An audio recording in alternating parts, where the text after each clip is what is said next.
사마리아 여인, 이 유대인과 이 사마리아인들의 갈등, 그 앙금의 역사는 상당히 오래됐습니다. 저 아수르가 침공해서부터 이제 역사가 깊은데, 그래서 유대인은 사마리아인을 개처럼 취급을 했고, 그래서 유대인이 사마리아인하고 얘기하면은 그건 큰 죄가 되는 것처럼, 그래서 유대인하고는 대화도 안 하고 음식도 같이 안 먹고 한마디로 상종하기를 꺼려하는 그런 존재였어요. 그래서 예를 들어서 갈릴리 지방에서 유대 예루살렘으로 올 때 꼭 그 길목이 사마리아인데, 사마리아가 그 중간에 있거든요. 거기를 통과하기가 싫어서, 그 동네에 상종하기가 싫어서 사흘길이면 올 수 있는 길을 이렇게 삥 돌아서 6일 이상 걸리는, 일주일이나 걸리는 이렇게 우회로 해서 오고 가고 했다고 말이죠. 그만큼 아주 원수처럼 그렇게 앙금이 깊어요.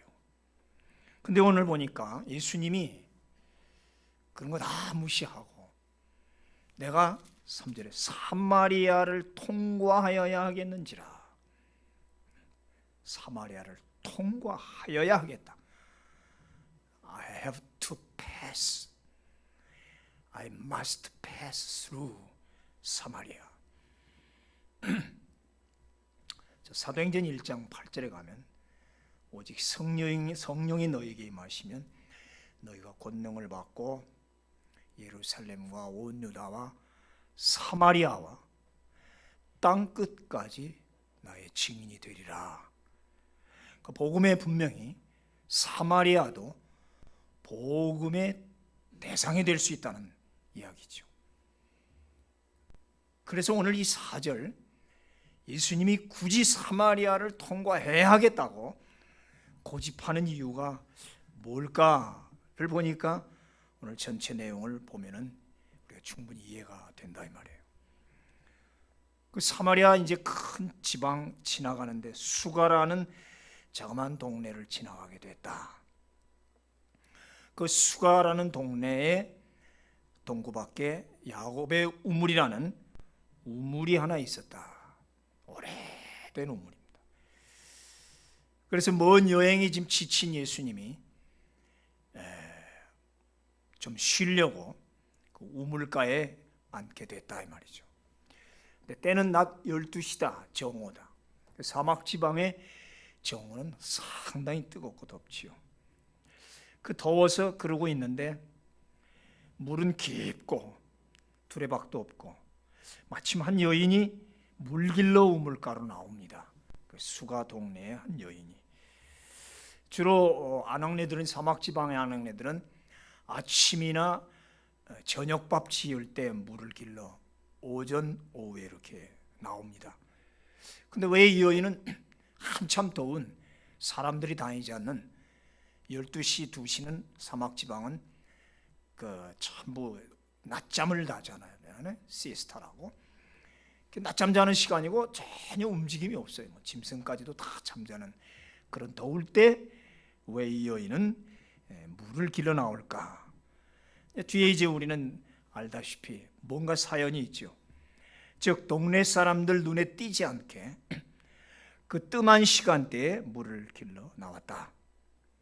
그럴 이유가 있죠. 사람들이 그를 무시하고 소외당하는 그런 좀 불행한 여인이었기 때문에 그랬죠. 예수께서 그 여인에게 다가갑니다. 물 한 모금 얻어 먹읍시다, 이렇게 제안을 하죠. 근데 마침 제자들은 예수님이 잠깐 쉰다니까 점심 식사를 아마 준비하기 위해서 마을로 들어간 것 같아요. 수가라는 그 마을로. 그래서 제자들은 지금 마을 들어가고 없고, 자칫 잘못하면 오해하기 쉽게 여인과 예수님 둘만 우물가에 있는 거죠. 그래서 물 한 모금 얻어 먹자고 하니까 여인이 이렇게 말을 하죠. 당신 유대인이신데 어떻게 나 같은 사마리아인 여자에게 말을 다 거십니까? 분명히 이유가 있죠. 약간은 기분이 언짢은 이야기죠. 유대인들은 절대 사마리아 사람하고 대화도 안 하는데, 내가 사마리아 여자인데 당신 보아하니까 유대인인데 어떻게 나한테 말을 거냐 이거죠. 지금 곱지 않은 말투예요. 하여튼 사마리아인하고 유대인이 말한다는 것은 이건 거의 큰일 나는 줄 안다고요. 지금도 그래요. 제가 사마리아 쪽 갈 때 조심하라고 하더라고요, 가이드가. 관광버스가 지나가는데 좀 괜찮은데 어떨 때는 또 화가 나면 그런 것 같아요. 막 돌을 집어던져요, 관광객한테도. 들어오지 말라는 거예요. 그러니까 유대인은 아닌데도 하여튼 외부인에 대해서 그런 배척감이 지금도 있어요. 그래서 성지순례할 때 사마리아 지방 여행하려면 상당히 조심을 해야 됩니다. 그런데 우리 주님은 전혀 개의치 않게 친절하게 말문을 열지요. 내가 하나님의 선물을 알고 또 지금 물 달라고 하는 그가 누구인 줄만 알았다면 당신은 그 사람한테 물을 주었을 것이고, 또 그 대신 너는 어떤 시원한 생수를 주었을 것이다. 그가 너에게 시원한 생수를 줄 것이다. 시원한 생수란 말에 귀가 반짝 뛰었죠. 지금 더운 그 사막 지방 낮 12시 우물가에서 시원한 생수, 물론 길로 왔지만 물 한 모금 달래놓고 내가 누군 줄 알았더라면 내가 너에게 시원한 생수 줄 것이다 하니까 앞뒤가 많지 않잖아요. 선생님 보아니까 그래도 상당히 배우신 분 같고 점잖으신 분 같은데 물을 금세 달라고 해놓고는 또 무슨 말씀입니까? 시원한 생수를 준다니. 당신 지금 두레박이 있습니까? 이 물 굉장히 깊습니다. 무슨 재주로 제게 생수를 준단 말입니까? 이 우물은 수천 년 됐습니다. 옛날 우리 조상 야곱이 판 우물입니다. 또 파고 또 파서 엄청 깊습니다. 그런데 이 수천 년 동안 온 이 우물을 보다도 당신은 어디서 생수를 갖다 준단 말입니까? 당신은 우리 조상 야곱보다 더 위대합니까? 이렇게 질문하는 거예요. 따지고 항의하는 거죠. 근데 이제 수천 년 된 우물이니까 사실 얼마나 오래됐어요. 그리고 옛날 우물도 보면 깊거든요. 우리 한국에도 시골의 우물들 보면 굉장히 깊습니다. 그래서 우물에서 아 하고 소리 지면 한참 있다 와 하고 메아리가 올라온다고요. 빠져서 사고도 많이 나고 그래요. 하여튼 뭔가 의심하고 뭐 이상한 남자란 말이죠. 약간 짜증이 섞인 투로 그렇게 얘기를 하는 거예요. 그럼에도 불구하고 우리 주님은 여전히 그 여인의 마음속으로 계속 파고 들어가는 거죠. 그래요. 이 물을 마시는 자는 다 또 목이 마릅니다. 또 그래서 내일 아침에 또 풀어와야 되고 또 모레도 풀어와야 된다. 그러나 이제 내가 주는 물을 마시는 자들은 결코 목마름이 없다. 다시는 목마름이 없다. 그것은 우리 속에서 솟구쳐 오르는 생명의 샘물이기 때문이다. 점점 알쏭달쏭한 말이죠. 내가 주는 물은, 그 시원한 생수는 우리 뱃속에서 솟구쳐 오르는 생명의 샘물이다. 그래서 영원히 목마르지 않고 시원할 것이다. 그 영원한 생명샘. 이 수가성이 여인은 깜짝 놀라는 거예요. 생명의 샘, 영원히 목마르지 않은 생명샘, 주춤했죠. 그런 샘이 어디 있단 말인가? 좋습니다. 그러면 그 생명샘물을 내게 주시지요. 그런 물이 있다면 정말로 목도 마르지 않을 거고, 더구나 여기 매일같이 내가 물길로 올 필요도 없겠네요. 이렇게 말한 것은 지금 앞에 있는 예수님을 전적으로 신뢰했다기보다는 그런 분이 있으면 한번 줘보시죠. 한번 줘보시죠. 빈정대는 투의 말이죠. 한번 줘보라는 거죠. 그때 주님은 아주 돌발적인 질문을 정곡을 찌릅니다. 가서 당신 남편 데려오시오. 깜짝 놀라는 거예요. 지금 생수 물 얘기하다가 느닷없이 남편 불러오시오. 생수 달라는데 왜 남편은 데려오라고 그러냔 말이에요. 기분이 언짢았죠. 특히 언짢았을 거예요. 왜냐? 남편 얘기는 그녀에게는 아킬레스건이에요. 치명적인 약점이고 정말 죽기보다 밝히기 싫은 자기 과거의 역사예요. 사람은 그 트라우마를 건드리면 바로 반발합니다. 그렇죠? 숨기고 싶은, 밝히고 싶지 않은 자기의 어떤 과거를 누가 밝히거나 비밀을 털어놓고 알리면은 그때 그 아킬레스건 트라우마를 건드릴 때 사람들은 반사적으로 반응을 하죠. 그래서 대뜸 이 여자가 깜짝 놀라면서 나는 남편 없거든요. 이 좋은 표현의 말은 같지는 않아요. 저 남편 없는데요. 쏴붙이는 투의 말이죠. 그러니까 오늘 이 16절에서 27절 이 두 구절을 가면서 이 대화는 온갖 감정이 교차하는 아주 긴장감 되는 그 내용이에요. 예수님 어쩌자고 이렇게 막 건드릴까? 어떻게 남의 그 약점을 콕 찔러가지고 남편 데려오라. 진실과 진실에 대한 항거, 우리는 그걸 불편한 진실이라고 그런단 말이에요. 자, 이쯤 되면 웬만한 여자 같으면은 입을 닫고 더 이상 대화를 안 해버리거나 아니면 획 털어져서 별 희한한 사람 다 보겠다고 그냥 가버릴지도 몰라요. 이 기회를 놓치지 않죠. 주님이 왜 사마리아를 반드시 들어간다고 했을까요? 여기 하나님의 구원의 열정이 있다는 거죠. 그대 말이 맞소. 원래 당신 남편 5이 있었습니다. 그리고 지금 살고 있는 남편도 사실은 당신 것이 아니에요. 그러니 당신 남편 없다는 말이 맞소. 이 여자가 막 기절을 할래. 기절할 정도예요. 어떻게 하냔 말이에요, 이거를. 도대체 이분이 누구냐? 우리로 말하면 멘붕이 일어난 거죠. 정말 당신 선지자시군요.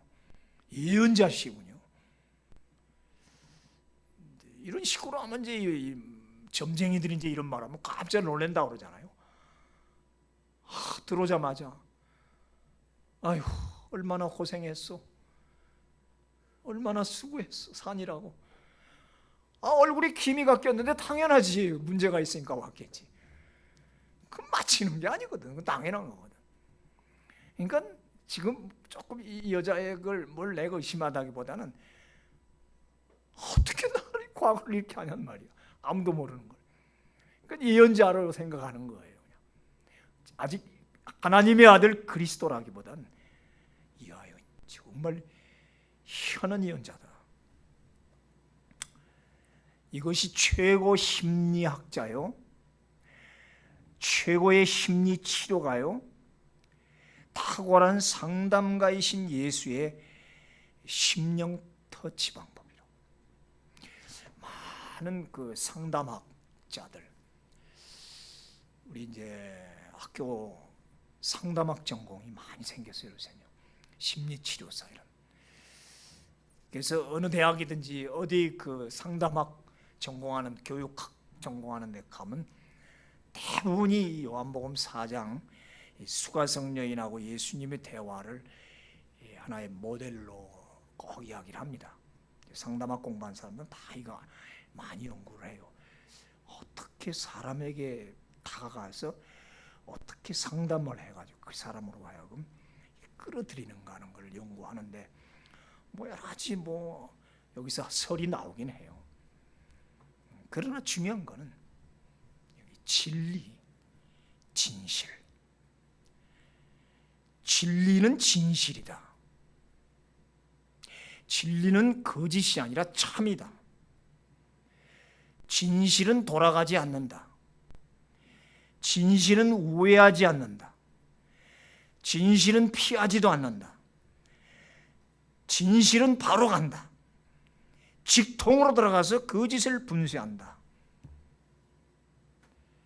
내가 우회하지 않고 사마리아를 반드시 통과해야 하겠는지라가 오늘 상당히 의미 있게 이 여인에게서 실현되고 있나.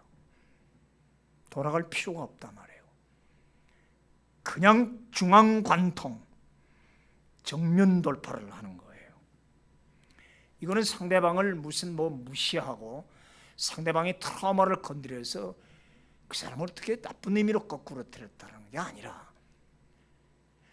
내 본질이 무엇인가를, 내가 어떤 존재인가를 하나님 앞에서는 진실로 고백하라는 이야기지. 세상 사람들은 수없이 숨겨왔는 사실이지만 나 앞에서 너희들이 그럴 필요가 없다는 것.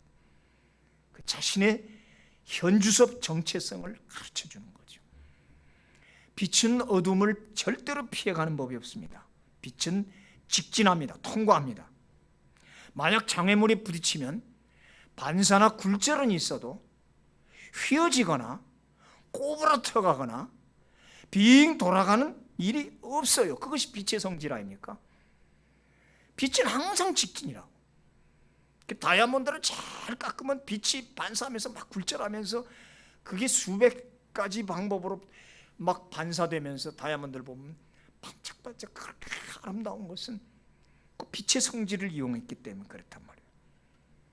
예수님은 참 온유하신 분이고 친절하신 분이지만 때론 직설적이다. 직설이란 맛은 진리다.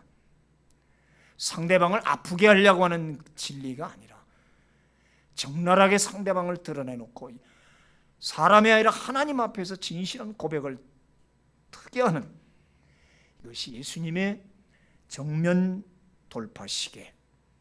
다른 건 안 그래요.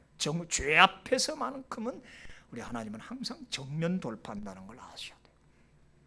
그래서 하나님 앞에서 우리는 속일 필요도 없고 피할 필요도 없고 우회할 필요가 없는 거죠. 항상 우리는 예수 그리스도를 있는 그대로 받아들여야 돼요. 참빛, 요한복음 1장 참빛이란 말이 나오잖아요. 참빛이신 예수 그리스도의 진리, 그 복음은 죄 많고 한 많은 사마리아 여인의 가슴 한복판을 오늘 뚫고 지나갑니다. 굳이 피해가지 않았다 이 말이에요. 이것이 아까 처음 말한 사마리아를 통과해야 하겠는지라. He must go through Samaria. Must go through. 반드시 통과해야 된다는 이 4절의 말이 단순한 글이 아니라는 거죠. 바로 여기와 연관시켜져. 그래서 주님은 우회하지 않고 사마리아로 들어갔고 거기 구원받아야 할 한 여인의 가슴 한복판을 뚫고 나가는 거예요. 이 불쌍한 사마리아, 어두운 심령을 환히 밝혀주는 참빛의 역할을 하시는 거죠. 이렇게 빛은 투과력이 있단 말이죠. 그래서 오늘 예수 그리스도는 그 진리, 참이라는 그 진실을 가지고 위대한 심리치료하였고 탁월한 상담가가 되었다. 자, 오늘 죄와 열등감 속에서 방황하던 수가성 여인은 그동안 어디에서도 인생의 참된 평안을 얻지 못했습니다. 자기 사마리아 종교가 있거든요. 그리심산에 올라가서 큰 제물을 드립니다. 지금도 사마리아 사람들은 지금도요. 인터넷 들어가 보세요. 사마리아 사람들의 그 속죄 제 드리는 장면이 인터넷 들어가면 자세히 나옵니다. 양을 잡아서 목을 따고 피를 내고 가죽을 벗겨서 그렇게 해서 막 태워가지고 지금도 하얀 옷을 입고 그리심산에서 그렇게 제물을 드리고 있어요. 그래서 먼 발치 따라 올라가서 그 제사 드리는 걸 많이도 봤을 거예요. 그러나 그 제사 중에서도 자기는 늘 소외되는 느낌이고 참된 위로를 얻지 못해요. 그들은 그 양을 바치고 속죄받았다고 춤을 추고 그 모세 오경을 들고 막 춤을 추고더니 마지막 그 두루마리 성경을 들고 막 춤을 추면서 제사장들과 백성들이 제사를 끝내고 쫙 이렇게 내려와요. 그리심산 아래에서 내려와서 세겜에서 그 도시에서 막 축제를 벌이는데 많이 참석을 해봤지만 자기는 늘 소외된 동네 사람이, 죄 많은 여인, 남편이 5, 지금 살고 있는 남편도 자기 남편이 아니래. 그럼 뭐겠냐고요. 그러니까 그리심산에서 수많은 종교 행위를 봤어도 진정한 신앙의 의미, 종교가 무엇이며 제사가 무엇이며 종교에서 참된 위로와 평안을 얻지 못했다. 워낙 삐뚤어진 인생관을 가진 그녀로서는 종교 자체가 싫은 거예요. 그래서 예수를 거부하고 교회 나가를 싫어하는 사람들도 많이 있습니다. 5 사람이 있었다. 5 남자들한테 속고 살았단 얘기예요. 유대인들은 최고 3번까지는 이혼할 수가 있습니다. 3번 이상은 절대 이혼을 못하게 돼 있어요. 지금까지도 법이. 근데 5번 헤어졌는지 이혼했는지 동거생활인지 모르지만 남편을 5을 갈아치웠을 때는 이건 보통 여자도 아닙니다. 지금 살고 있는 자도 내 것이 아니라는 거니까 첩이나 소실이었다 이거예요. 아니면 그냥 동거생활하든지 남모대 불륜을 저지르고 있는지. 6 남자가 하나도 자기에게 만족을 주지 못해. 참된 남편, 참된 신랑을 얻지 못했다는 거죠. 이것을 주님이 꿰뚫었잖아요. 그래서 그녀에게 남는 것은 뭐예요? 공허, 텅 빈 마음뿐이었어요. 지금 자기가 들고 있는 빈 항아리와 같다 이 말이에요. 빈 항아리 물동이를 들고 와서 물 깃기 전에 이 빈 항아리가 바로 그녀의 마음을 대변하는 듯. 이걸 우리는 영적 갈증, 영적 공백, 스피리추얼 백쿰이라고 그래요. 백쿰 알죠? 진공청소기. 백쿰, 진공, 비었단 말이에요. 영적 공백. 이거 참 무서운 겁니다. 앞으로 현대인들은 더욱더 영적 공백으로 갈 거예요. 물질 풍요합니다. 뭐 걱정이 있습니까? 너무너무 문명, 문화 발달하고 너무 살기 좋습니다. 그런데 왜 이렇게 영혼이 허전하고 마음이 공백이 생깁니까? 이 영의 갈증을 어떻게 채울 수 있냐는 말이에요. 많은 지식이 쌓였어도 뭔가 허전하게 빈 항아리가 있는 듯한 그 현대인의 마음.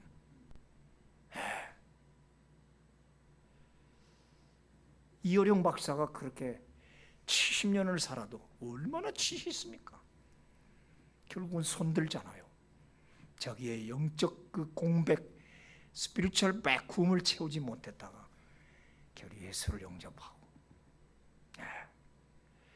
제가 좋아하는 철학자 3사람이 이어령 씨, 그다음에 손봉호 박사, 그다음에 연세대학교 명예교수인 김형석 박사. 그분들 3분의 책을 제가 참 좋아합니다. 어저께 갔더니 김형석 박사의 책 하나가 또 나왔더라고. 예수, 제목이 그냥 예수예요.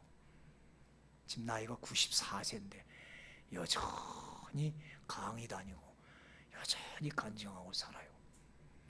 14살 때 예수를 만났다고 그러잖아요. 그래도 제대로 신앙생활 못했다가 폐결핵에 걸려 다 죽었어. 그래서 요양원에 가서 마지막 죽을 날만 기다리는데 내가 죽기 전에 뭘 할 수 있을까?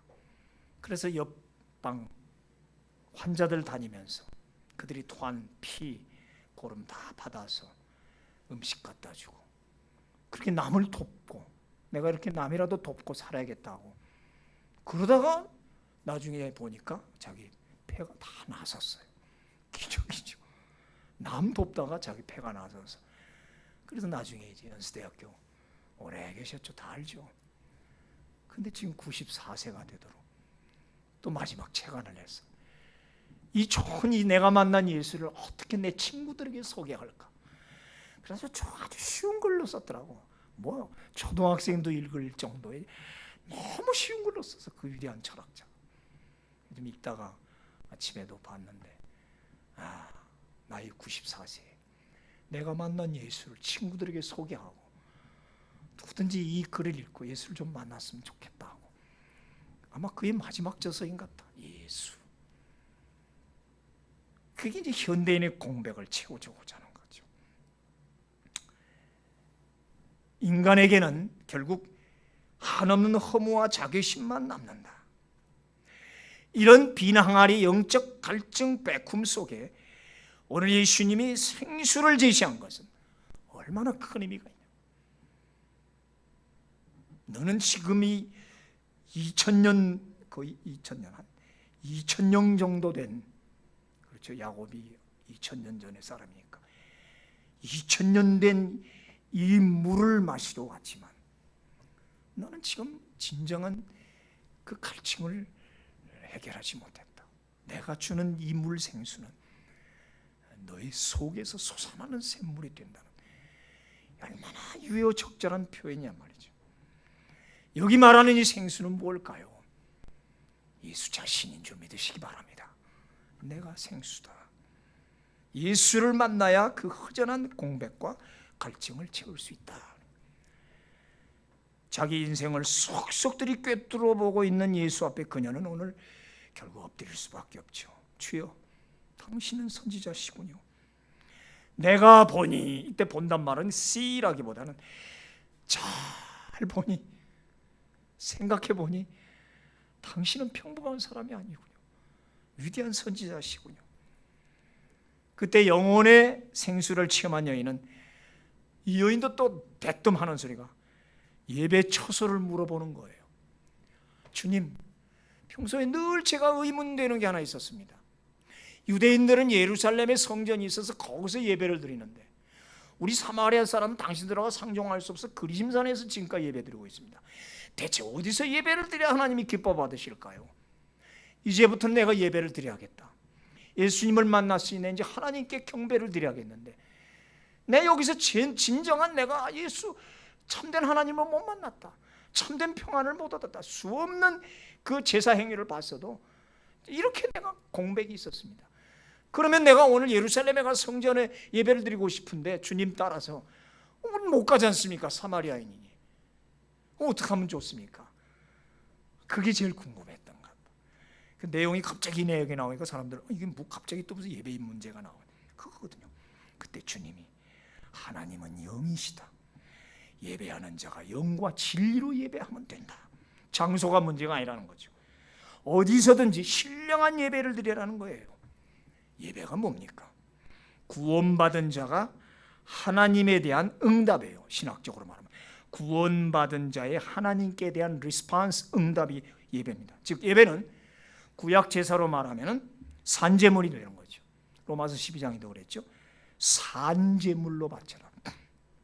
살아있다. living sacrifice. 살아있다는 게 뭘까? 영혼이 살아있어야죠. 영혼이 떠나면 죽은 겁니다.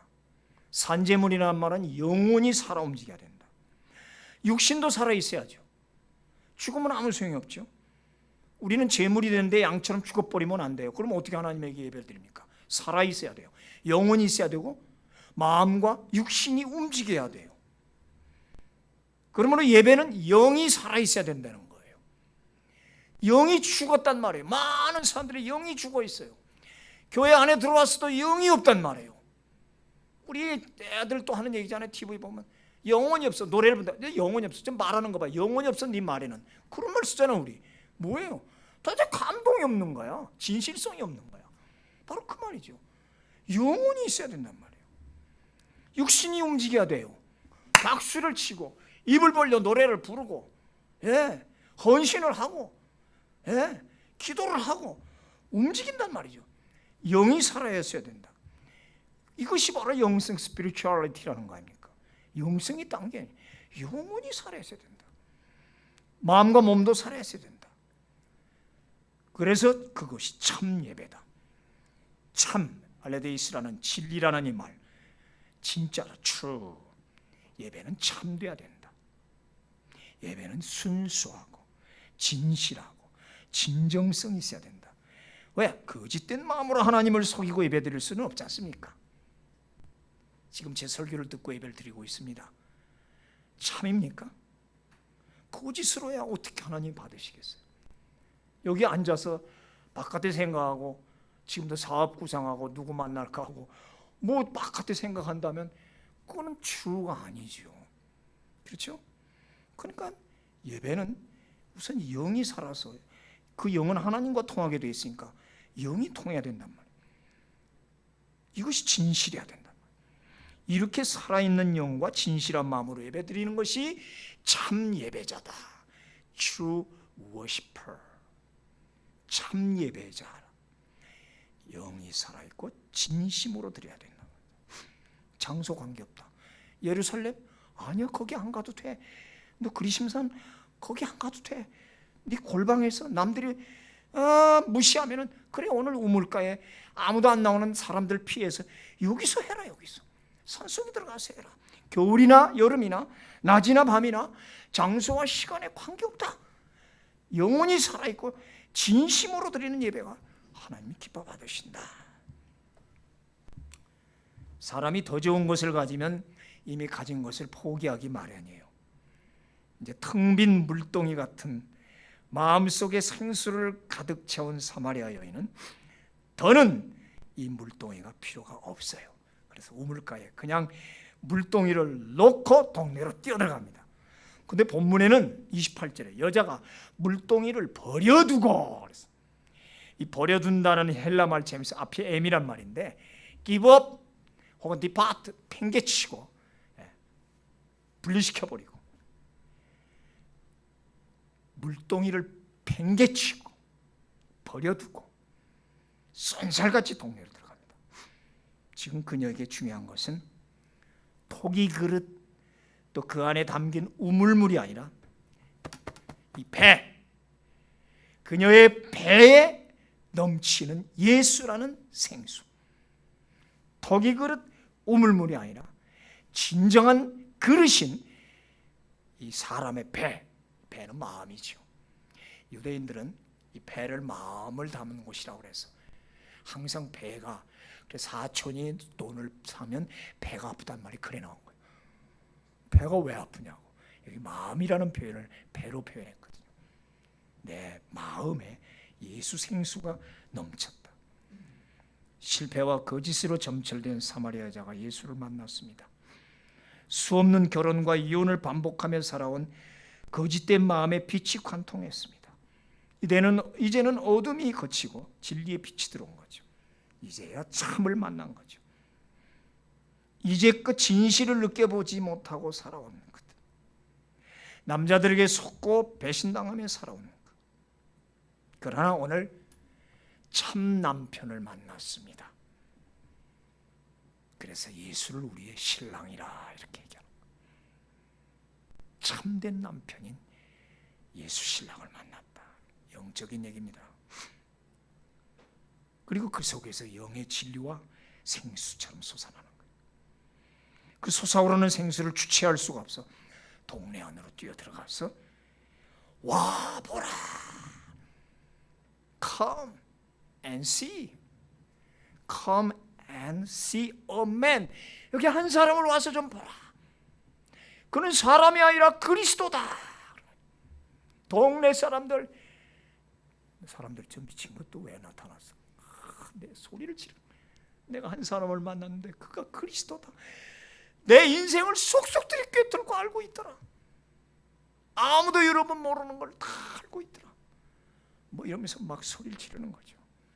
기독교는 와서 보고 체험하는 만나는 종교다. 만남의 역사는 참 좋은 거예요. 만나야 할 자를 만나서 진실을 토해야 돼요. 나는 남편이 없습니다. 아까는 삐딱하게 얘기한 것 같지만 맞아요. 예, 저는 남편이 없습니다. 그렇죠. 이 지상에서는 진정한 그런 게 없습니다. 나를 진정 의지할 곳은 예수밖에 없습니다. 이제 그 얘기죠. 그 솔직한 고백 속에 생명과 구원이 있었단 말이에요. 처음엔 예수께 물 한 바가지도 건넬 여유가 없을 만큼 자기 컴플렉스에 가득 찼던 여인이 이제는 저렇게 명랑한 전도자가 되어 온 동네방네를 뛰어다니면서 와 보라, 와 보라. 전도는 은혜 받은 자의 자연스러운 반응이죠. 피해망상과 현실 도피에 가까웠던 여인이 이제는 예수의 당당한 제자가 됐어요. 전에는 사람을 피해 다녔던 여인이 이제는 사람을 찾아다니는 자가 되었다. 복음은 이렇게 변화를 시킨다. 그 뛰어가는 여인의 뒷모습을 물끄러미 보시는 예수의 입가에 미소가 피어오르지요. 결론입니다. 32절 이르시되 내게는 너희가 알지 못하는 먹을 양식이 있느니라. 제자들이 와서 보니까 여인하고 얘기하는데 여인이 막 후다닥 뛰어서 동네로 들어가 소리 지르구나. 그런데 예수님이 나는 이미 먹을 양식이 생겼다. 누가 양식 갖다 줬어요? 지금 예수님 식사 제가 사갖고 지금 동네 들어가서 점심 사갖고 왔는데 이미 음식이 있다는 거예요. 저 여인이 줬습니까? 그러니까 34절에 나의 양식은 나를 보내신 이의 뜻을 행하며 그의 일을 온전히 이루는 이것이니라. 한 죄인이 구원받고 기뻐 뛰어들어가면서 또 이 복음을 전하는 이것이 바로 내 양식이다. 구원받은 그 죄인 하나님의 백성이 예수님의 양식이라는 것. 여러분이 예수의 양식이 되기를 축원합니다. 예수님이 우리를 보고 배가 부르시다는 것. 그 복음 전파를 보고 배가 부르신다. 그래서 오늘 결론은 39절이죠. 다 같이 39절 시작. 여자의 말이 내가 행한 모든 것을 그가 내게 말하였다 증언하며 그 동네 중에 많은 사마리아인이 예수를 믿은지라. 그래서 사마리아 사람들이 예수를 다 믿는다.